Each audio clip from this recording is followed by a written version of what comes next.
प्यारे विद्यार्थियों, छोटे भाइयों बहनों, नमस्कार। मिशन इंस्टीट्यूट प्रयागराज में आपका स्वागत है, अभिनंदन है। आइए हम लोग चर्चा कर रहे थे डीपीएसपी के संदर्भ में और फंडामेंटल ड्यूटीज पर, जिसमें कुछ महत्वपूर्ण प्रश्नों पर चर्चा हमारी चल रही थी। देखिए क्वेश्चन नंबर 81 क्या कहता है, भारतीय संविधान के अंतर्गत धन का केंद्रीकरण किसका उल्लंघन करता है। ये बहुत अच्छा प्रश्न है और इस बार की यूपीएसआई में भी पूछा गया है। धन का केंद्रीकरण किसका उल्लंघन करता है।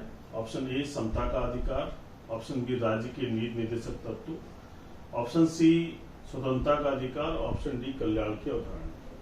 देखिए इसके बारे में उल्लेख जो है धन के संकेंद्रण के लिए आर्टिकल 39 के सी में या गा में इसका उल्लेख है और अनुच्छेद 39 पूरे इस संदर्भ में व्याख्या करता है।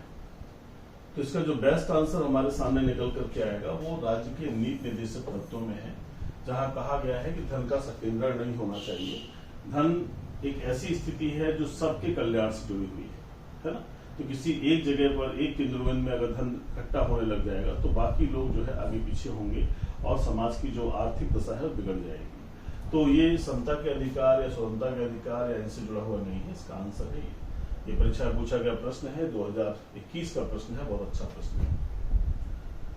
आइए अगले क्वेश्चन पे चर्चा करते हैं।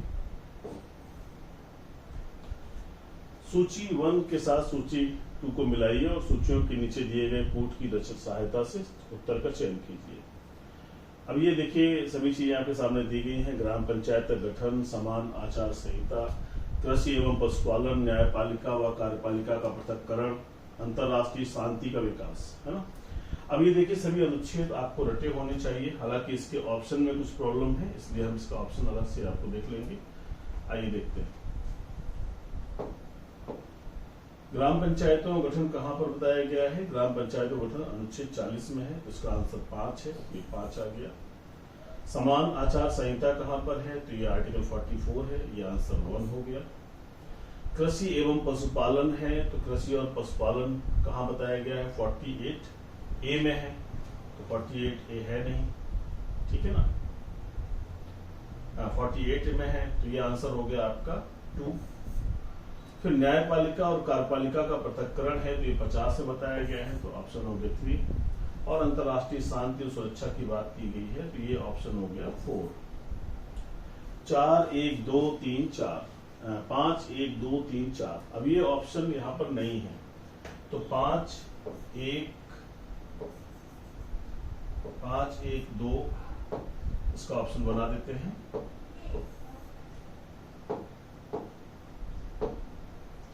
आइए इसका आंसर हो गया 5 1 2 3 4। इसे हम करेक्ट कर लेंगे, ठीक है। तो ये आपका आंसर हो गया 5 1 2 3 4। तो ये चीजें अनुच्छेद की हैं। अब हमने आपसे बार बार कहा है कि 12 से लेकर के 51 तक आपको याद कर लेना है।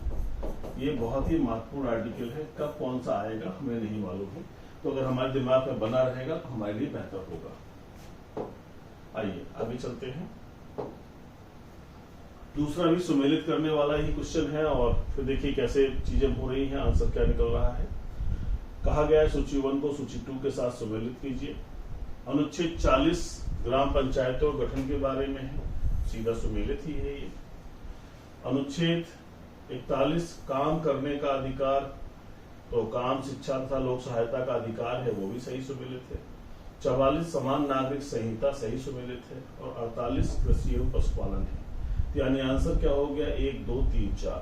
तो 1 2 3 4 आंसर हो जाएगा, तो हमारा ए सही हो गया। पहले विद्यार्थियों ये सब एक बार प्रैक्टिस की बात है, अगर आपकी अच्छे से प्रैक्टिस हो जाएगी तो सभी प्रश्नों का उत्तर आप देने लग जाएंगे और सटीक आंसर आपके पास आने लगेगा। आज ये आखिरी क्वेश्चन है इसके डीपीएसपी के और फंडामेंटल ड्यूटीज के। इसके बाद अब संघ की कार्यपालिका प्रारंभ होगी, राष्ट्रपति, उपराष्ट्रपति, प्रधानमंत्री, महान्यायवादी, नियंत्रक एवं महालेखा परीक्षक, इन पर क्वेश्चन आएंगे। निम्नलिखित में से कौन सा एक सही सुमेलित नहीं है, नहीं पूछा जा रहा है। अनुच्छेद 39 ए समान न्याय एवं निःशुल्क विधिक सहायता, तो ये तो सही सुमेलित है, इसकी तो कोई बात ही नहीं। अनुच्छेद 40 ग्राम पंचायतों का गठन है, ये भी सही सुमेलित है। 44 समान नागरिक संहिता है, आपने पढ़ ही रखा है, ये भी सही सुमेलित है। तो सुमेलित कौन सा नहीं है? ये सही सुमेलित नहीं है, क्योंकि यहाँ पर क्या होना चाहिए था? 50। 48 में क्या कहा गया है? कृषि एवं पशुपालन।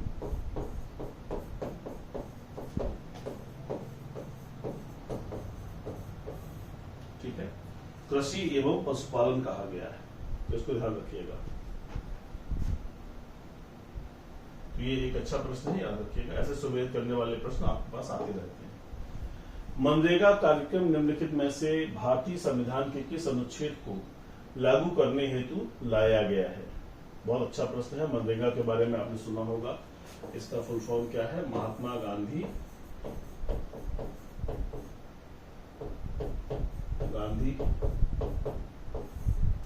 रोजगार गारंटी कानून 2005 में आया और इसने 100 डेज का रोजगार अकुशल क्षेत्र में प्रदान किया। तो ये एक बहुत बड़ी योजना है जिसने भारत सरकार के सभी अकुशल क्षेत्र के लोगों के लिए रोजगार प्रदान किया है।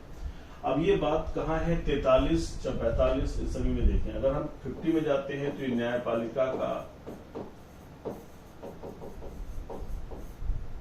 कार्यपालिका से पृथक्करण है, हमने पढ़ रखा है। 47 नहीं है, 45 नहीं है क्योंकि शिक्षा से है, ये दुर्बल वर्गों से संबंधित है। 43 जरूर ये बात कहता है कि कर्मकारों की निर्वाह मजदूरी, कर्मकारों की निर्वाह मजदूरी, तो कर्मकारों को निर्वाह मजदूरी के बारे में बात बताई गई है 43 में। ध्यान रखने की आवश्यकता है और ये सारी चीजें, तो ये आप ध्यान रख लेंगे तो अच्छा रहेगा। अच्छा प्रश्न है। मनरेगा के संदर्भ में संविधान का कौन सा अनुच्छेद है? तो 43 है। 42वें संविधान संशोधन द्वारा किस अनुच्छेद के माध्यम से श्रमिकों के प्रबंधन में भागीदारी सुनिश्चित करने की बात की गई? देखिए, अगर आप गौर करेंगे तो ये तो आपका पहला खंड कहता है आर्थिक सामाजिक राजनीतिक न्याय की बात करता है, लोक कल्याण की बात करता है। इसके बाद 45 शिक्षा की बात करता है। ठीक है, 37 का कोई मतलब नहीं है। अनुच्छेद 43A क्या कहता है? कर्मकारों का उद्योगों के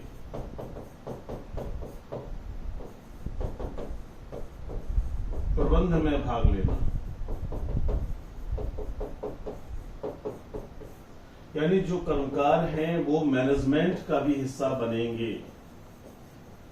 ये बात इंपॉर्टेंट है, इसको दिमाग में रखना जरूरी है। 43A है और हमने आपको समझाया है। और ये 42वें संविधान संशोधन से, 42वें मैंने आपको बार बार कहा है कि आपका 39A, 43A और 48A, ये 3 अनुच्छेद जुड़े हैं। ठीक है, इसको याद रखिएगा। तो ये इंपॉर्टेंट अनुच्छेद है जिसमें भाग लेने के लिए अवसर दिए गए। अगले क्वेश्चन पर आ जाए प्यारे विद्यार्थियों। राज्य के नीति निर्देशक सिद्धांतों के निम्नलिखित अनुच्छेदों में से कौन सा अंतरराष्ट्रीय शांति और सुरक्षा के संवर्धन के लिए संबंधित है? अब ये देखिए, सिविल का पेपर है, 2002 IAS में पूछा गया क्वेश्चन है। अब ये तो सभी रटे होंगे तभी बेहतर होगा। ये भी आप जानते हैं 51 में क्या है? अंतरराष्ट्रीय शांति और सुरक्षा है, अंतरराष्ट्रीय शांति और सुरक्षा की बात है एवं सुरक्षा। 48 का क्या कहता है? वन तथा वन्य जीव एवं पर्यावरण का संरक्षण, याद आ रहा होगा आपको। 43 क्या कहता है? कहता है कि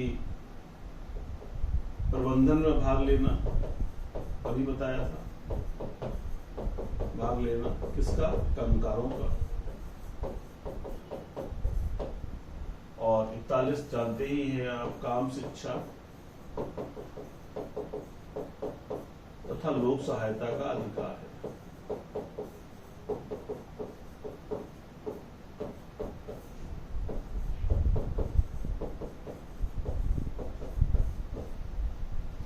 काम शिक्षा तथा लोक सहायता का अधिकार है। ठीक है, अब ये आपके पास सब ऑप्शन क्लियर हो गए। जब आपको सारे ऑप्शन क्लियर होते हैं, देखिए तरीके दो हैं, या तो 3 हमको पता हो तो हम चौथा आंसर निकाल लेंगे, या हमको ये पता हो कि ये नहीं है, ये नहीं है, डायरेक्टली मालूम हो कि हमारा आंसर ये है, तब तो ठीक है। अदरवाइज अगर 3 पता है तो चौथा निकल आता है। यानी हमारे पास 2 तरीके हैं, एक तो हम डायरेक्टली सीधा सीधा उत्तर दे सकते हैं, सीधा अगर आता है, अदरवाइज हम ऑप्शन को देख करके भी आंसर का आइडिया लगा लेते हैं कि हमारा आंसर क्या होना चाहिए। तो पढ़ाई करने पर सारी बातें आपको क्लियर हो जाती हैं। तो एक अच्छा क्वेश्चन है, ध्यान रखिएगा, सिविल का क्वेश्चन था।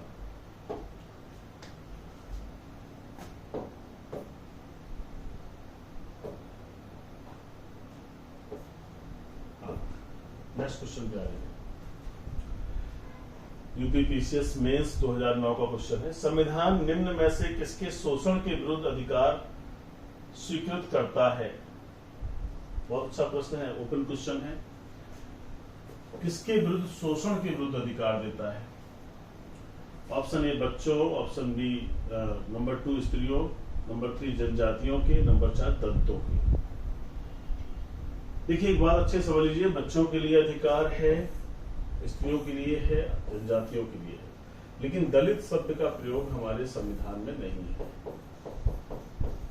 संविधान में दलित शब्द का प्रयोग नहीं है। जातियों को अगर बांटने की बात है तो जातियों को हमने कैसे बांटा है? जनरल कर दिया, ओबीसी कर दिया, एससी कर दिया, एसटी कर दिया, जनरल में भी कैटेगरी ईडब्ल्यूएस कर दिया। तो यही कैटेगरीज हैं, इनको हम schedule tribe, schedule caste, other backward classes, general category, earning weaker section, इन्हीं में ही बांट सकते हैं। यही वर्ग विभेद है हमारे बीच में, और इसके अलावा कोई विभाजन नहीं है।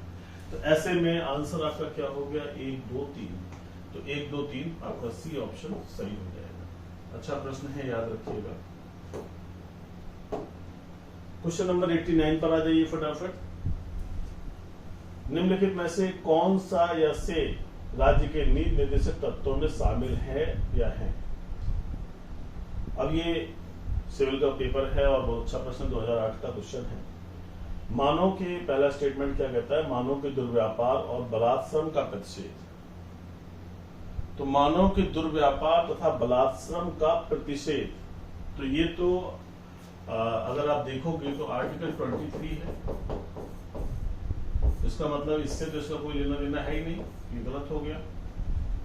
दूसरा कहता है मादक पेयों और स्वास्थ्य के लिए हानिकर औषधियों के औषधि प्रयोजन से भिन्न उपयोग का प्रतिषेध। तो ये आपने देखा है कि मद्यपान निषेध, हमने आपको बताया है मद्य निषेध या हानिकर औषधियों के निषेध के बारे में कहा गया है। तो ये आपका डीपीएसपी है। इसका मतलब उत्तर क्या हुआ कि हमारा पहला ऑप्शन तो गलत ही हो गया, दूसरा हमारा ऑप्शन सही है। क्योंकि आपको मैंने इस बारे में बताया भी था, एक तरीका भी बताया था कि गांधी जी की जो अवधारणा है उसमें ये बातें 3 हैं। एक तो मद्य निषेध है, दूसरा मैंने कहा था गौवध का निषेध है, और तीसरा ग्राम पंचायत है। जरूर याद रखना चाहिए। तो ये तीनों ऑप्शन आपके सामने पड़े हुए हैं, है ना? तो इसमें से आपका ये वाला मिल रहा है, तो इसका सिर्फ आंसर क्या होगा? केवल 2 सही है। अच्छा प्रश्न है, ध्यान रखिएगा, पूछा गया प्रश्न है। भविष्य में किसी न किसी परीक्षा में रिपीट हो सकता है, खासतौर से सीडीएस में, एनडीए में, सीपीएफ में, है ना? इस तरह की बातें आ सकती हैं, भाषा चेंज करके भी आ सकता है। आईएएस प्री 2012 क्वेश्चन आपके सामने है। भारतीय संविधान में प्रतिस्थापित राज्य के नीति निर्देशक तत्वों के अंतर्गत निम्नलिखित प्रावधानों पर विचार कीजिए। भारतीय नागरिकों के लिए समान नागरिक सिविल संहिता सुरक्षित करना। दूसरा है ग्राम पंचायतों का संगठित करना। तीसरा है ग्रामीण क्षेत्रों में कुटीर उद्योगों को प्रोत्साहित करना। चौथा है कर्मकारों के लिए यथोचित अवकाश तथा सांस्कृतिक अवसर प्रदान करना। अब देखिए स्टेटमेंट जो दे रहे हैं, अब ये तो लास्ट स्टेटमेंट तो नहीं है, ये तो बात नहीं कही, कर्मकारों की भागीदारी की बात की गई थी, आजीविका की बात की गई थी, ये तो नहीं है। ग्रामीण क्षेत्रों में कुटीर उद्योगों की बात ये है, इसमें कहा गया है, हमारे डीपीएसपी में लिखती है चीजें, आय के साधन को कैसे बढ़ाना है, कैसे गरीब से गरीब आदमी के कल्याण की बात है। ग्राम पंचायतों का गठन भी हमारे उसमें दिखता है। भारतीय नागरिकों के लिए समान नागरिकता, समान नागरिक संहिता सुरक्षित करना। समान नागरिक संहिता को तो उल्लेख है हमारे संविधान में, सुरक्षित करने का उल्लेख नहीं है। ये कहा गया है राज्य यथाशीघ्र समान नागरिक संहिता लागू करेगा, है ना। तो यथाशीघ्र में जब तक कि राज्य की स्थितियां ना हो जाएं, तो वो ऑप्शन उतना सटीक ऑप्शन नहीं है, ठीक है। तो ऑप्शन 2 ही आपके क्लियर हो रहे हैं, 2 और 3। अगर हम देखना भी चाहें कि 2, 3 को ले ले, 4 को ना ले, तो ऑप्शन बन भी नहीं रहा है कि 1, 2, 3 का कोई ऑप्शन इसमें दिख नहीं रहा। ऐसी स्थिति में इस क्वेश्चन का आंसर क्या हो जाएगा, केवल 2 और 3 हो जाएगा, केवल 2 और 3। अगर हम इसको थोड़ा सा कंफ्यूजन मान के चल रहे हैं तो ऑप्शन भी नहीं मैच कर रहा है, इसलिए इसका बेस्ट आंसर क्या हो गया, बी। इसको याद रखिएगा। आइए नेक्स्ट क्वेश्चन पे आते हैं। क्वेश्चन नंबर 91, निम्नलिखित में से भारत के संविधान के किसमें पर्यावरण संरक्षण एवं संवर्धन तथा वन्य जीवन की रक्षा के प्रावधान किए गए हैं। यानी अगर हम बात करें पर्यावरण का उल्लेख और वन तथा वन्य जीव, तो आप देखेंगे कि ये बात आपके अनुच्छेद 48A में है, और ये 51A जो हमारा आर्टिकल है मूल कर्तव्यों वाला, उसमें भी ये बात लिखी हुई है। बस यहाँ पर क्या हो गया है, प्राकृतिक पर्यावरण।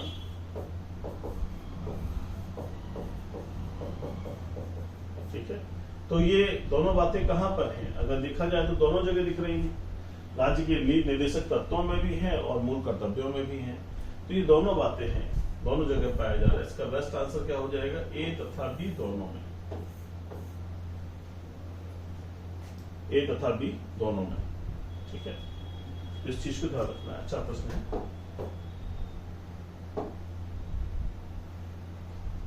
अब ये ऑप्शन थोड़ा सा डिस्टर्ब हुए हैं, तो सही कर देते हैं, ए बी सी और डी। आइए देखें क्वेश्चन को। क्वेश्चन नंबर 92 क्या कहता है, ये भी IAS प्री 2013 क्वेश्चन है। राष्ट्रीय विधिक सेवा प्राधिकरण के संबंध में निम्न कथनों पर विचार कीजिए। राष्ट्रीय विधिक सेवा प्राधिकरण अधिनियम, मैंने इसके बारे में बताया है आपको, एक्ट 1987। अब कह रहे हैं इसके कथनों पर विचार कीजिए। इसका उद्देश्य समान अवसरों के आधार पर समाज के कमजोर वर्गों को निःशुल्क एवं समक्ष विधिक सहायता सेवाएं उपलब्ध कराना। तो इसका उद्देश्य ही है फ्री लीगल एड वाली बात बिल्कुल सही है, आर्टिकल 39A है। दूसरा क्वेश्चन है, यह देश भर में विधिक कार्यक्रमों और योजनाओं को लागू करने के लिए राज्य विधिक सेवा प्राधिकरणों को निर्देश जारी करता है। तो ये बात भी बिल्कुल सही है। लीगल इंफॉर्मेशन कैसे पहुंचे समाज के हर वर्ग तक, कैसे जनता जागरूक हो, कैसे लोग अपने अधिकारों के लिए लड़ाई कर सके, तो ये इसी के अंतर्गत है। इन योजनाओं और कार्यक्रमों के माध्यम से समय समय पर ऐसा होता है और राज्य विधिक सेवा प्राधिकरण इस पर कार्य कर रहे हैं। तो इसका आंसर क्या हो जाएगा, इसकी दोनों बातें सही हैं। तो दोनों बातें सही है, इसलिए इसका आंसर होगा सी, 1 और 2 दोनों। ठीक है, क्वेश्चन नंबर 93 पर आ जाइए। निम्नलिखित में से कौन सा नीति निदेशक तत्व है, समान नागरिक संहिता, प्रेस की स्वतंत्रता, धर्म की स्वतंत्रता, विधि के समझ समता। अगर हम इन्हें देखें तो ये सभी जो है, हम चूंकि डीपीएसपी की बात कर रहे हैं, ध्यान देना होगा हमें कि हम डीपीएसपी की बात कर रहे हैं, तो विधि की समझ समता, तो ये आपका आर्टिकल 14 है। धर्म की स्वतंत्रता की बात करें तो आर्टिकल 25 से लेकर 28 है, ये फंडामेंटल राइट है। प्रेस की स्वतंत्रता की बात करें, स्वतंत्रता का अधिकार है, आर्टिकल 19 है, 1A। ये जो बचा है समान नागरिक संहिता, this is the right answer, ये क्योंकि आर्टिकल 44 है। तो इसलिए ये डीपीएसपी में आता है, यही हमारा आंसर हो जाएगा। क्वेश्चन आसान लग रहा है, पढ़े हैं तो सब बन जाएंगे, ठीक है, इस तरह से देखेंगे। नेक्स्ट क्वेश्चन पर आ जाइए। निम्नलिखित में राज्य के नीति निर्देशक सिद्धांतों के विषय में पहचान कीजिए। यूपी पीसीएस मेंस 2002 का प्रश्न है। क्या कहा जा रहा है कि पॉइंट्स दिए गए हैं। पहला है मद्य निषेध, दूसरा है फैक्ट्रियों और खानों के बाल श्रम का निषेध, तीसरा है बेगार और बलात्श्रम का निषेध, चौथा है अस्पृश्यता का निषेध। अब इनमें से सही उत्तर चुनना है हमें, सही उत्तर चुनना है।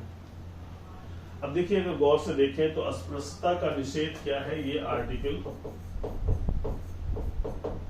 17 है। बेगार और बलात्श्रम की बात कर रहे हैं तो ये आर्टिकल 23 है, और फैक्ट्रियों और खानों में बाल श्रम की बात हो रही है तो ये है आपका आर्टिकल 24। तो ये सभी तो फंडामेंटल राइट्स हैं, और हमारे सामने प्रश्न क्या कहता है कि राज्य के नीति निर्देशक विषयों की पहचान कीजिए। तो ऐसे में हमारा ये ऑप्शन बचता है, और यही ऑप्शन हमारा सही है, क्योंकि मैंने अभी इसके बारे में काफी चर्चा आपसे की है, पूर्व में भी बताया है, इसे ध्यान रखिएगा। तो ऑप्शन एक ही सही हो रहा है, तो इसका बेस्ट आंसर क्या हो जाएगा, ऑप्शन सी। ये याद रखिए, बहुत अच्छा प्रश्न है, फिर भविष्य में भी आपको मिल सकता है। क्वेश्चन नंबर 95 में आ जाइए। निम्न में से कौन एक राज्य के नीति निर्देशक तत्वों में नहीं है, नहीं पूछ रहा है,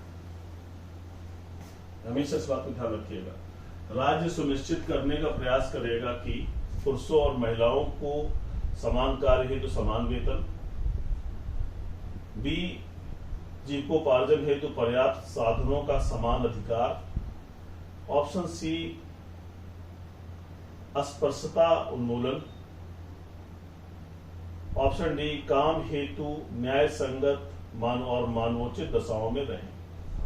अब देखिए, अगर समान कार्य और समान वेतन की बात करें, इन सब की बात करें, तो ये हमारे यहाँ पर दिए गए हैं। आर्टिकल 39D में आपको मिल जाएगा, ये है ना। पर्याप्त साधनों के लिए बात कर रहा है, काम शिक्षा तथा लोक सहायता के अधिकार की बात कर रहा है, 41 हो जाएगा आपका।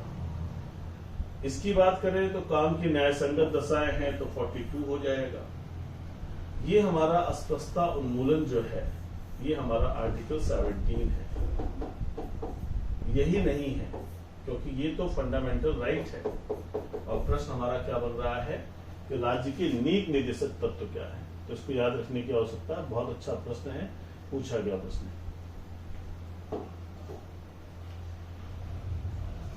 भारत के संविधान के संदर्भ में निम्नलिखित कथनों पर विचार करिए।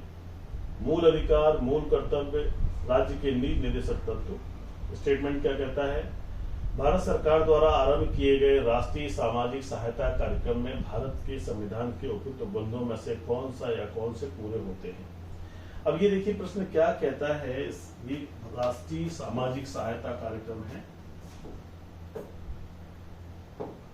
राष्ट्रीय सामाजिक सहायता कार्यक्रम 1995 में शुरू किया गया था, और जो बातें, जो मूल बिंदु इसमें थे, वो उनका संबंध राज्य के नीति निर्देशक तत्वों से है, यानी इसके संदर्भ में है। तो इसका जो बेस्ट आंसर आपको याद करना है, और वो है आपका 3, केवल 3, ठीक है, इसके संदर्भ में, क्योंकि ये अनुकरणीय अनुसरणीय सिद्धांत है। कर्तव्य डिफाइंड है, मूल अधिकार डिफाइंड है, इन्हीं को प्राप्त करना है। अब हमें इन्हीं के अनुसार चीजों को करना है, तो इसलिए सहायता कार्यक्रम के माध्यम से इस उद्देश्य की पूर्ति की बात की गई है, तो इसको याद रखिएगा।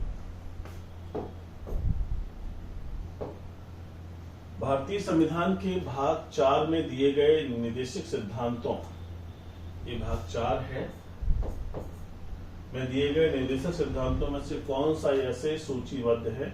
बिहार पीसीएस 2016 में पूछा गया, यानी कौन सी चीजें डीपीएसपी में दी गई हैं, ठीक है। तो समान कार्य के लिए समान वेतन, हमने अभी बताया कि आपको आर्टिकल 39D में है ये बात। समान नागरिक संहिता, ये आपका आर्टिकल 44 है। छोटे परिवारों का मानदंड प्राथमिक स्तर पर मातृभाषा में शिक्षा, ये नहीं है।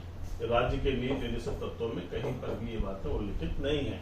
न तो ये प्राथमिक स्तर पर मातृभाषा में शिक्षा की बात स्पष्ट की गई है, और न ही छोटे परिवारों के मानदंड की बात कभी भी डीपीएसपी में नहीं है। तो दो ऑप्शन आपके सही होते हैं, पहला दूसरा। ठीक है, तो ये देखिए ऑप्शन कौन सा है, ये डी ऑप्शन, पहला और दूसरा यहाँ पर सही हो रहा है, याद कर लीजिएगा इसको। क्वेश्चन नंबर 98 देखें। राज्य के नीति निर्देशक तत्वों के बारे में निम्नलिखित कथनों पर विचार कीजिए। पहला, ये तत्व देश के सामाजिक आर्थिक लोकतंत्र की व्याख्या करते हैं। दूसरा है, इन तत्वों में अंतर्विष्ट बंद किसी न्यायालय द्वारा प्रवर्तनीय इन्फोर्सेबल नहीं है। अब यहाँ पर अगर देखेंगे तो ये मैंने आपको बताया ही है, 38 में साफ साफ लिखा हुआ है। ठीक है, और ये बात जो कही जा रही है ये 37 है। अगर हम आर्टिकल 38 और आर्टिकल 37 की बात करें, दोनों बातें सही हैं। हम इसे गलत कर सकते हैं, ऐसे कर सकते हैं, इसलिए उसका उत्तर क्या हो जाएगा, सी, 1 और 2 दोनों सही है। बहुत अच्छा प्रश्न है, कहा ये किसी परीक्षा का आया हुआ प्रश्न है, वो जगह न होने की वजह से नोट डाउन नहीं हुआ, ध्यान रखिएगा। क्वेश्चन नंबर 99, संविधान में मूल कर्तव्यों को जिसकी सिफारिश पर सम्मिलित किया गया था वह है, कौन सा संशोधन है? तो ये तो बड़ा कॉमन सी बात हो गई। अब आपको इसको तो रट लेना है। अब ये सब तो जान ही रहे हैं, 56वां और 77वां क्या है, इसको तो रट ही लीजिए। 1976 है, भाग 4 का जोड़ा गया और 10 मूल कर्तव्य जोड़े गए, बिल्कुल रट लीजिए। मिनी कॉन्स्टिट्यूशन, लघु संविधान जिसे कहते हैं।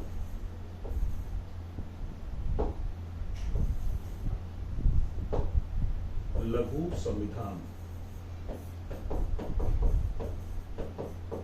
ठीक है। और विश्व की लघु संसद किसे कहते हैं? विश्व की लघु संसद, mini parliament of the world कहा जाता है महासभा। महासभा यूएनओ का ऑर्गन है, महासभा, उसे कहते हैं विश्व की लघु संसद। ठीक है, याद रखिएगा। आज का लास्ट क्वेश्चन क्या है, प्यारे विद्यार्थियों ध्यान दीजिएगा। निम्नलिखित में से कौन सी स्वर्ण सिंह समिति 1976 के सदस्य रहे हैं? राजस्थान का क्वेश्चन है, 2018 में पूछा गया, हालांकि छत्तीसगढ़ में भी इसको पूछा गया। AR अंतुले, SS रे, हरदेव जोशी, CM स्टीफन। अब ये प्रश्न वास्तव में बिल्कुल लेटेस्ट क्वेश्चन है, अच्छा प्रश्न है, 2-3 परीक्षाओं में पूछा गया। देखिए, समिति में 12 सदस्य थे। ठीक है, उस 12 सदस्य में हरदेव जोशी सदस्य नहीं है, ये नहीं। ये अंतुले रहे हैं, SS रे रहे हैं और स्टीफन महोदय रहे हैं। इसको रट लीजिए, अच्छा प्रश्न है, फिर रिपीट करेगा। छत्तीसगढ़ पीसीएस में आया था पहली बार, फिर राजस्थान में आ गया और भी परीक्षाओं में आएगा। तो ये क्या आंसर बना, ABD,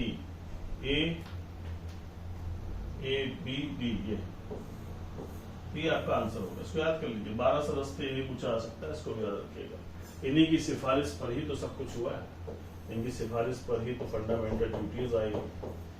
इन्हीं की सिफारिश के बाद 42वां कॉन्स्टिट्यूशन अमेंडमेंट एक्ट आया 1976, उसने जो है सभी नागरिकों को 10 फंडामेंटल ड्यूटीज प्रदान की। तो एक बड़ा कदम था, संविधान का एक बहुत बड़ा परिवर्तन था। तो इनका नाम याद रखिएगा, सरदार स्वर्ण सिंह।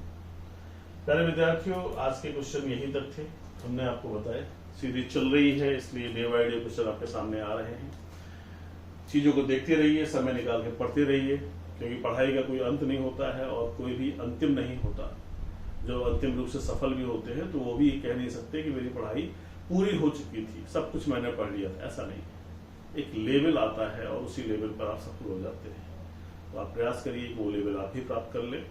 पढ़ाई करें, जैसे भी जहां से भी जो चीजें कलेक्ट कर सकते हो कलेक्ट करें, पढ़ें, देखें, खुश रहें, अपने लिए जीने का प्रयास करें, अपनी पढ़ाई के लिए जीने का प्रयास करें।